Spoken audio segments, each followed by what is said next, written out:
영상을 보시는 분들은 다 한 번쯤 해보시길 권합니다. 왜냐하면 일단 재밌습니다. 그리고 물어보면 그 모든 질문에 대해서 어떤 식으로든 이제 답이 나오고요.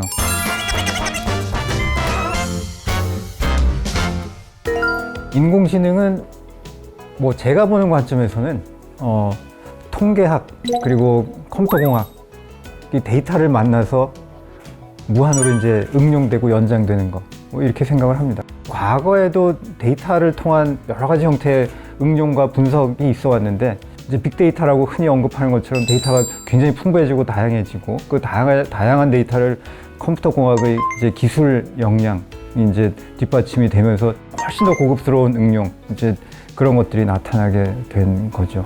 인공지능이라고 해서 보통 사람은 도저히 이해할 수 없는 뭐 그런 영역이 아니고 사실은 밑에 작동되는 원리의 근간은 오랫동안 해온 익숙한 영역에서부터 출발한다.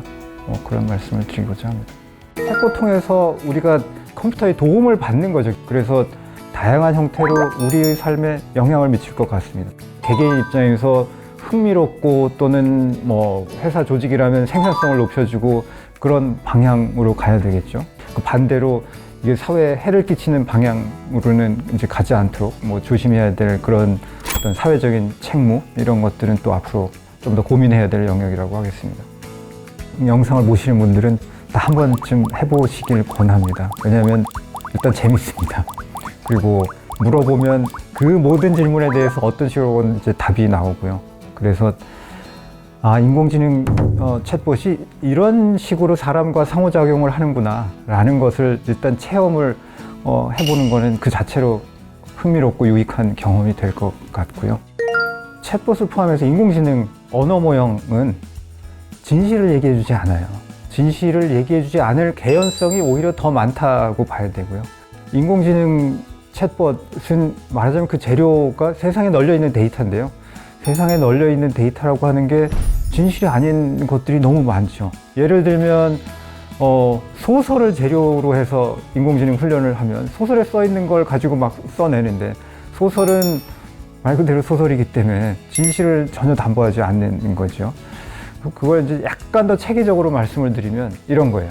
극단적으로 단순화시켜서 두 개의 문장을 가지고 인공지능 훈련을 시켰다라고 생각을 해요. 하나의 문장은 영국은 자동차가 좌측으로 간다.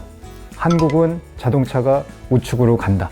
라고 하는 두 개의 문장이 인공지능 학습 데이터로 쓰였어요. 챗 GPT 같은 거는 생성형 AI라고 하는데 이런 학습 데이터로부터 새로운 문장을 만들어내는 거죠. 그러면 두 개의 문장을 조합해서 하나의 새로운 문장을 만들어내면 한국은 자동차가 좌측으로 간다. 이런 문장이 생기는 거예요. 또는 영국은 자동차가 우측으로 간다. 이런 문장이 생기는 거죠. 그러면 이런 식으로 생성된 각각의 문장은 이 새로운 생성된 문장을 보면 다 틀린 거죠.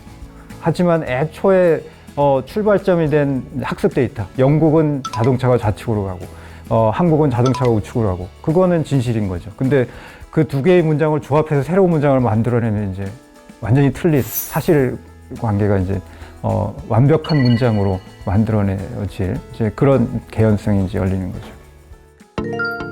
그거는 가능할 수도 있고 아닐 수도 있고 사실은 뭐 미래 기술이 어떤 식으로 발전할지는 알 수가 없는데 근데 저는 이렇게 비교할 수 있을 것 같아요. 우리가 20세기 중반에 원자력을 이용할 수 있는 기술들이 이제 쭉 발전을 해왔고 그 똑같은 기술 가지고 핵폭탄을 만들어낼 수도 있고 효율적인 발전 기술을 만들어내기도 하고 기술의 출발점은 마찬가지인데 그게 인류의 재앙을 가져올 수도 있고 인류를 굉장히 편리하게 해줄 수도 있고 인공지능 기술도 그런 점에서는 마찬가지 같아요. 인공지능 기술이 우리의 일상을 굉장히 편리하게 해주는 측면도 있는데 이미 몇 가지 부작용들이 이제 나타나고 있고 그 부작용이 훨씬 더 커질 가능성에 대해서 염려하는 시각도 있고 뭐 결국은 기술이라고 하는 것을 어떤 식으로 우리가 편리하게 이용하고 불편하고 인류한테 해를 끼치는 방향으로 가지 않도록 할 거냐. 그거는 우리 인류가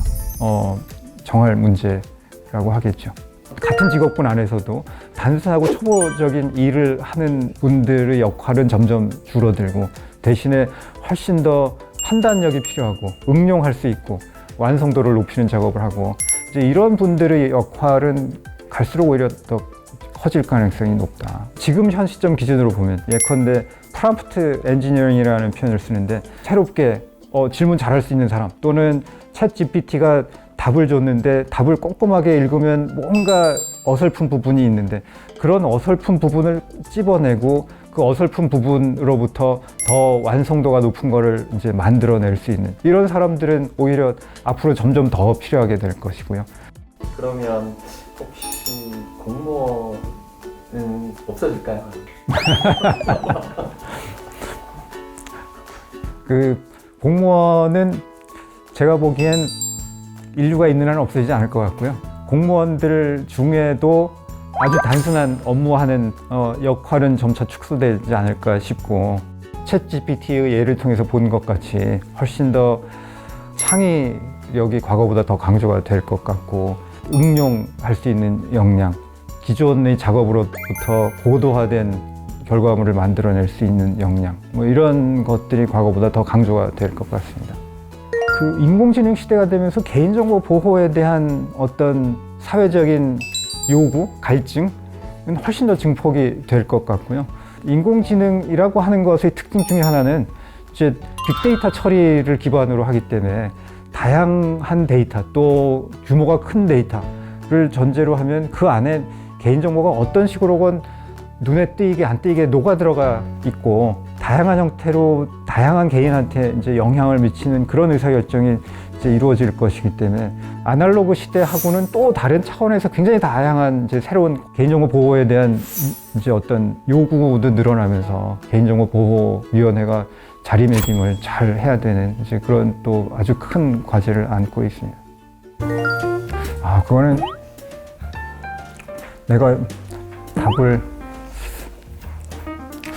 그거는 정말 질문을 잘해서 좋은 결과물을 얻는 건 거죠. 맞아요. 그러니까 그 상을 받은 사람은 사실은 우리가 그 상, 그 결과값만 본 건데 이 사람이 질문을 수천 번 했을 거예요. 그 중에 이제 그림도 결과가 이제 수천 개 있는 중에 야 이거 조금 있어 보이는데 이러고 낸 거지. 고용 또는 해고 뭐 이런 인사 맥락에서도 인공지능 기술이 앞으로 전반적으로는 활용도가 늘어날 겁니다.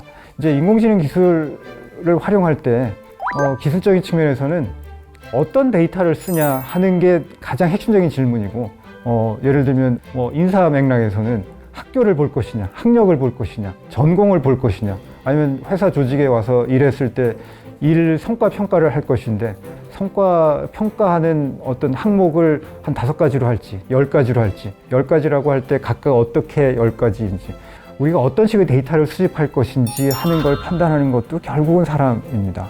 그 다음 또 다른 질문은 그럼 어떤 식의 알고리즘을 짰냐 하는 질문이 됩니다. 알고리즘이라고 하는 거는 결국은 의사결정에 있어서 어떤 것을 중요한 요소로 보고 어떤 것은 덜 중요하게 보고 어떤 것은 아예 고려가 안 되고 뭐 이런 것들인데 결국 알고리즘의 구조를 짜는 것은 사람이고요.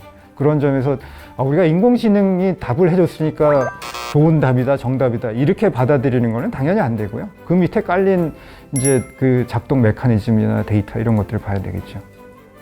뭐 산업의 어떤 전체적인 흐름으로 보자면 우리나라에서 전통적으로 이제 많이 비교 우위가 있는 영역은 새로운 서비스를 개발하고 응용하는 역량, 뭐 아니면 넓게 보면 컨텐츠 산업이라든가 뭐 이런 쪽이 우리나라는 활발한 편이라서 그런 역량들이 뭐 앞으로 활동할 수 있는 공간이 굉장히 많을 것이라고 생각을 합니다. 찍어서 얘기해 주면 제가 투자 좀 하려고. 앞으로 이제 이런 걸 이제 2달에 한 번씩, 한 달에 한 번씩, 2달에 한 번씩. 죄송합니다. 2달에 한 번씩. 우리 개인정보보호위원회가 어떤 역할을 하는지 일단 그런 점에서 아직도 우리 국민들하고 소통할 부분이 굉장히 많다고 생각을 하고요. 이제 개인적인 차원에서는 이제 데이터 영역이 어떤 점에서 중요하고 또 데이터와 관련된 개인정보 보호가 어떤 역할을 하게 되고 또 그게 우리나라 사회인으로서 일상생활 또는 우리나라 경제와 어떻게 연결이 되고 또 우리나라는 말하자면 IT 강국이고 우리 일상이 어떻게 보면 IT 기술로부터 다양한 어떤 편리함도 받고 영향도 받고 하는데 그런 기술과 이제 개인정보 보호 이런 걸 어떻게 같이 바라볼 것인지 뭐 그런 여러 가지 면에서 구체적으로 생각해 볼 사안들 이제 소통할 수 있는 기회가 되면 좋겠다 이런 생각을 하고 있습니다. 그리고 마지막으로 하시고 싶은 말씀이 있으면 한번 해주시겠습니까? 그건 마지막은 앞으로도 할 거기 때문에 뭐.